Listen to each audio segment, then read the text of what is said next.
तो gold loan की असली कीमत क्या है? चलिए इसी को समझते हैं। गोल्ड लोन लें या पर्सनल लोन, ये सवाल अक्सर हमारे सामने आता है, पर इसका जवाब इतना आसान नहीं है।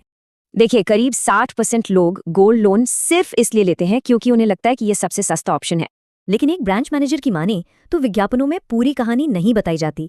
तो सबसे पहली चीज जो समझनी है वो है लोन टू वैल्यू यानी LTV। आरबीआई के हिसाब से ये 7.5% तक हो सकता है, पर बैंक इससे कम भी दे सकते हैं।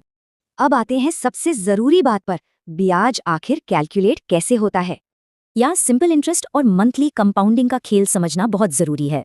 ये जो मंथली कंपाउंडिंग है, ये चुपचाप लोन पर 1 से 2% का बोझ बढ़ा देती है।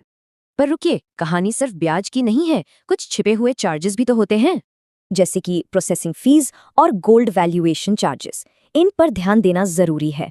ब्रोशर में तो बड़ा आकर्षक 8% का इंटरेस्ट रेट दिखेगा, पर असलियत में सारे चार्जेस मिलाकर यही 8% का लोन 10% का पड़ जाता है। तो अब सवाल ये है कि इस लागत को मैनेज करने के लिए सही रीपेमेंट प्लान कैसे चुनें? मोटे तौर पर 2 ऑप्शन होते हैं, बुलेट रीपेमेंट और EMI। Bullet repayment short term मतलब 6 महीने से कम के लोन के लिए बढ़िया है, और अगर लोन लंबा है तो फिर EMI का ऑप्शन ही समझदारी है। तो आखिर किया क्या जाए?